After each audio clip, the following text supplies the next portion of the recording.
Offense versus defense. No, wait. Offensive versus defensive. Yeah.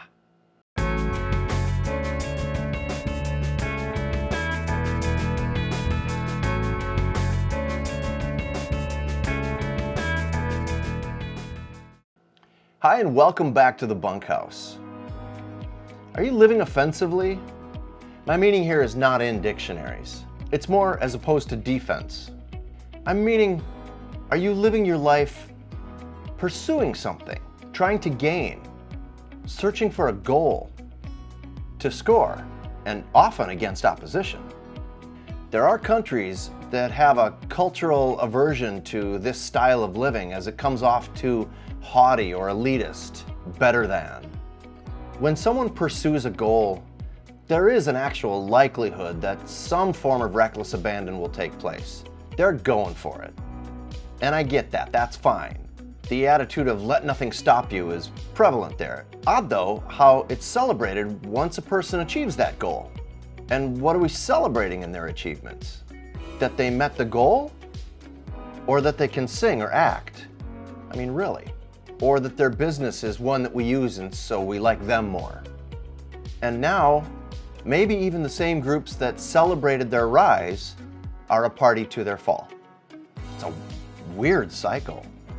So pursuing a goal is something we called the American way, and it was celebrated as something that you could control in building the life that you wanted. When that offensive mindset becomes offensive, is much more arbitrary and just as individual as the goals that each person sets out to achieve. So here enters defense. This is to keep one from gain or achieving a goal. Now, if this is towards your own goals, you're self-moderating, and that's a good thing. When it's applied to another, it's often viewed, and rightly so in some important cases, as stopping an offense or preventing an injustice. So, okay, there is cause for defense. The question posed here, though, is how are you living your life? Not focused on another, but for yourself. I've thought for years about the lines that I draw in my own life, and I've wondered if it's kept me from certain levels of achievement, but I wouldn't have known the cost. I have decided that where I try the hardest to draw that line brings me the result of a peaceful life through all the turmoil. Hard for that to make sense, kinda. I suppose I've decided to focus on the difficult job of learning those hard lessons and moving through my many mistakes. But you know, you have them too.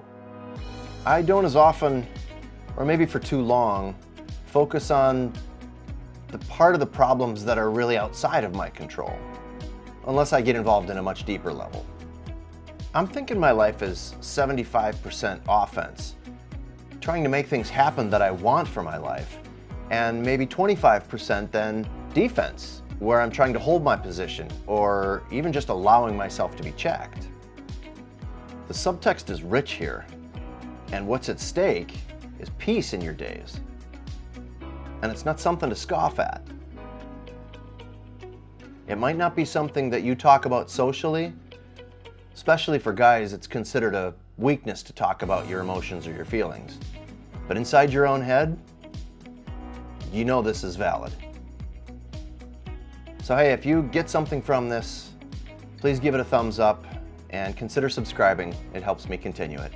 And with all that said, it is still now and will always be that I want peace for you. See you next time.